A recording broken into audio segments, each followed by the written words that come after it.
10 CBSE board geography part 1 विकास का question answer है अभ्यास। क्वेश्चन में एक है, सामान्यतः किसी देश का विकास किस आधार पर निर्धारित किया जा सकता है। सभी है। क है प्रति व्यक्ति आय, ख औसत साक्षरता स्तर, ग लोगों की स्वास्थ्य स्थिति, ग उपरोक्त सभी का आंसर होगा इसका। क्वेश्चन नंबर 2 है, निम्नलिखित पड़ोसी देशों में से मानव विकास के लिहाज से किस देश की स्थिति भारत से बेहतर है। उत्तर ख श्रीलंका। क्वेश्चन 3 है, मान लीजिए कि एक देश में 4 परिवार है। इन परिवारों की प्रति व्यक्ति आय 5000 है। अगर 3 परिवारों की आय क्रमांक 4000, 7000 और 3000 रुपये है तो चौथे परिवार की आय क्या है। इसको निकालने के लिए इसका आंसर शॉर्ट में है 6000 रुपया। क्वेश्चन नंबर 4 है, विश्व बैंक विभिन्न वर्गों का वर्गीकरण करने के लिए किस मापदंड का प्रयोग करता है।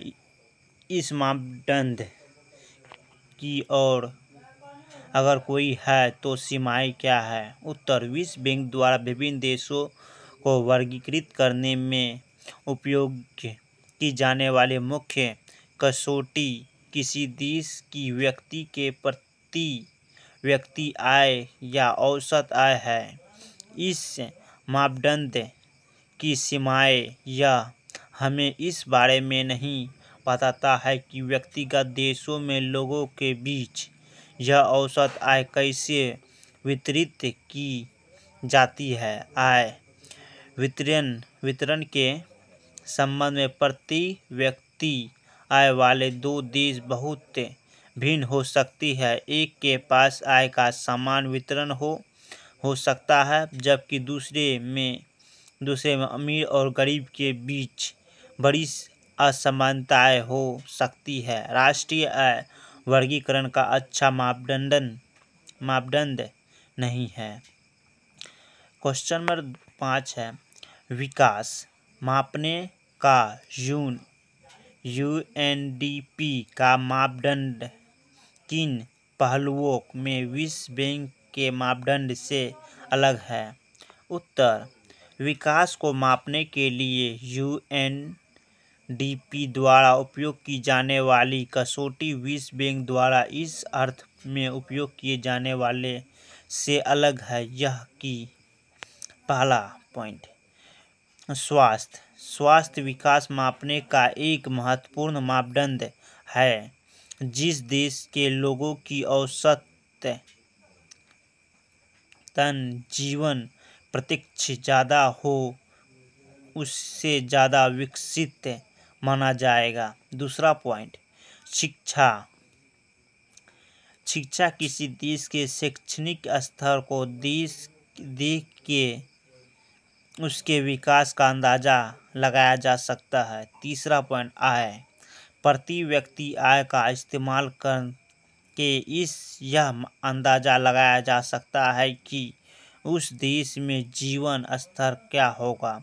अतः यह विकास मापने के लिए एक महत्वपूर्ण मापदंड हो सकता है। यूएनडीपी इन कारकों से संयोजन को विकास के संकेतक के रूप में उपयोग करता है। यह केवल प्रति व्यक्ति आय पर निर्भर नहीं करता, जैसे कि विश्व बैंक के मामले में है। क्वेश्चन नंबर 6 है, हम औसत का प्रयोग क्यों करते हैं। इनके प्रयोग करने की क्या सीमाएं हैं। विकास से जुड़े अपने उदाहरण देकर स्पष्ट कीजिए।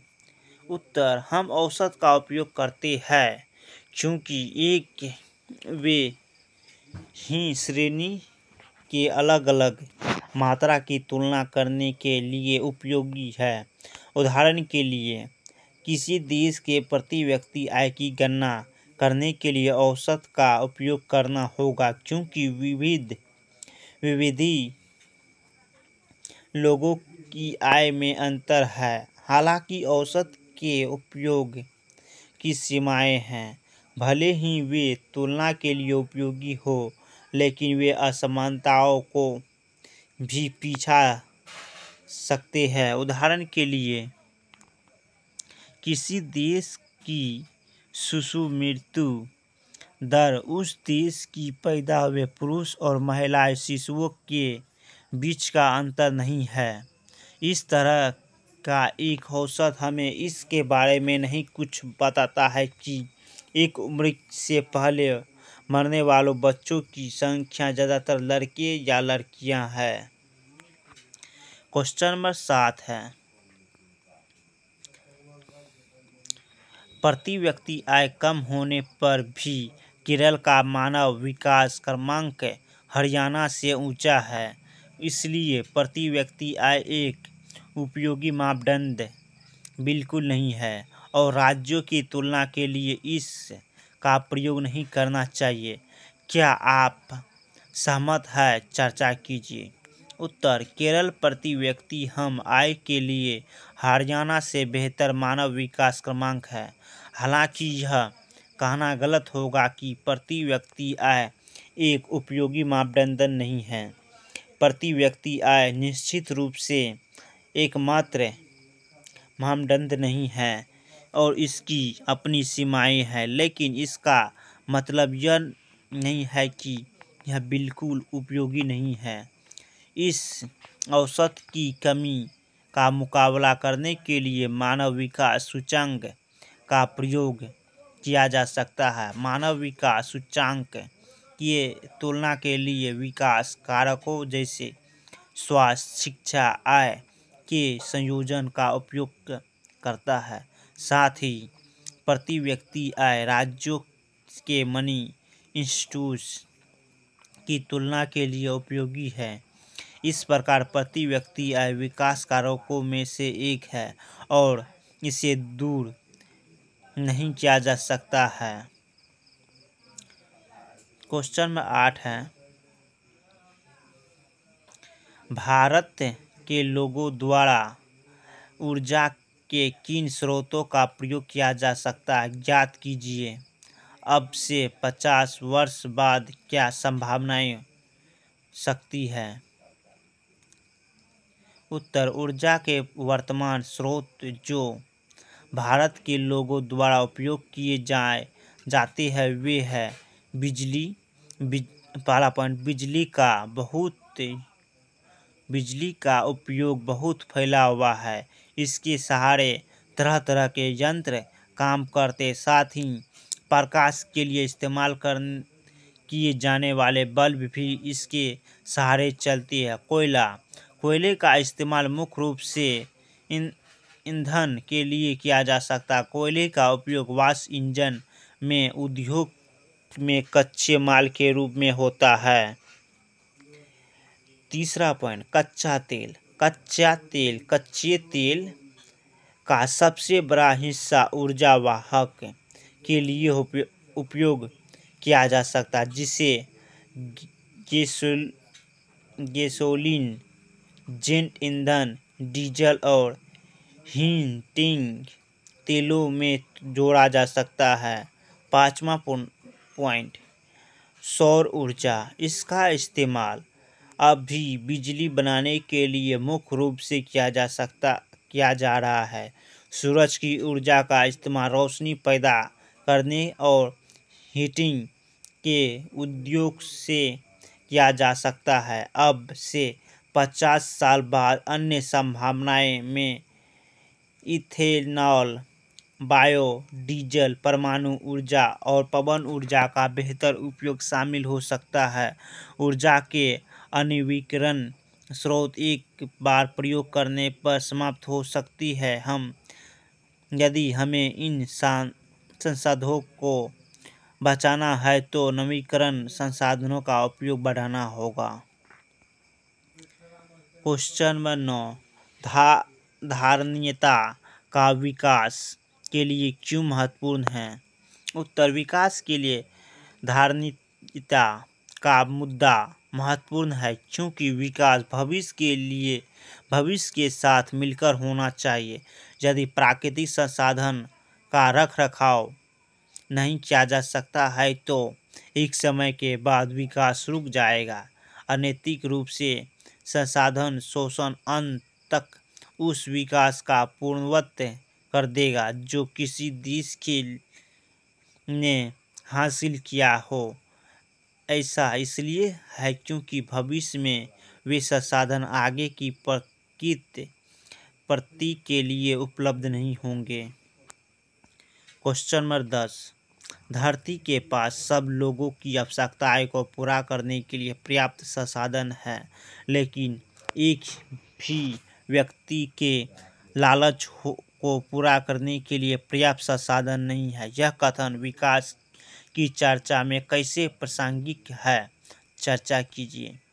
उत्तर: धरती के पास सभी की जरूरतों को पूरा करने के लिए पर्याप्त संसाधन है, लेकिन एक व्यक्ति लालच को पूरा करने के लिए पर्याप्त नहीं है। यह कथन विकास की चर्चा के लिए प्रासंगिक है क्योंकि संसाधन को और विकास दोनों हाथ से जाती है। विकास की स्थिरता के लिए संसाधनों का रखरखाव भी महत्वपूर्ण है। जैसा कि कथन का दावा है, भारत के पास पर्याप्त संसाधन है। नवीकरणीय और गैर नवीकरणीय सभी की जरूरतों को पूरा करने के लिए, हालांकि इसका उपयोग पर्यावरण को संरक्षित और स्वच्छ रखने की दृष्टि से किया जाना चाहिए ताकि उत्पादन और उपयोग का संतुलन बना रहे और कमी से बचा जा सके। Question number 11। पर्यावरण में गिरावट के कुछ ऐसे उदाहरणों की सूची बनाइए जो अपने आसपास देखे हो। पर्यावरण। उत्तर: पर्यावरणीय गिरावट विभिन्न तरीकों से प्रकट होती है। पहला पॉइंट, जल प्रदूषण। नदियों झीलों में कारखानों से निकलने वाले गंदे पानी, कूड़ा कचरा मिलने से जल प्रदूषण होता है। गंदगी से जल में ऑक्सीजन की कमी हो जाती है जिससे जलीय जीव जिंदा नहीं रह पाते। दूसरा पॉइंट, वायु प्रदूषण। ऑटोमोबाइल से अत्यधिक वायु प्रदूषण होता है। ओजोन परत में छेद भी वायु प्रदूषण की वजह से होता है। जीवाश्म ईंधन जलने से निकलने वाले धुएं से वायु प्रदूषण होती है। तीसरा पॉइंट, भूमि प्रदूषण। भूमि पर कचरा फेंकने से मिट्टी का क्षरण और भूजल का स्तर गिरता है।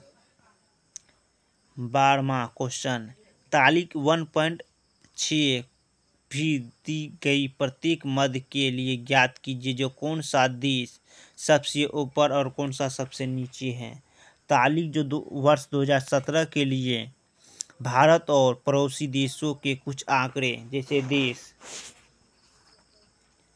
जैसे देश हो गए श्रीलंका। पहला में है क्या, सकल राष्ट्रीय आय प्रति व्यक्ति अमेरिका डॉलर में 2011 क्रमांक शामिल है। जन्म के समय संभावित आयु 2017 में। विद्यालय औसत आयु 25 वर्ष से या उसके अधिक 2017 का। विश्व में मानव विकास सूचकांक HDI का क्रमांक 2016 का।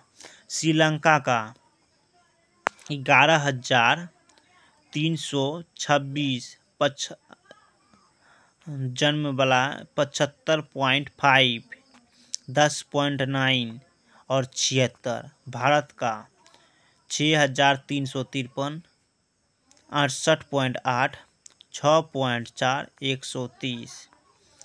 म्यांमार 5,351 66.6 52.2 5.2 150।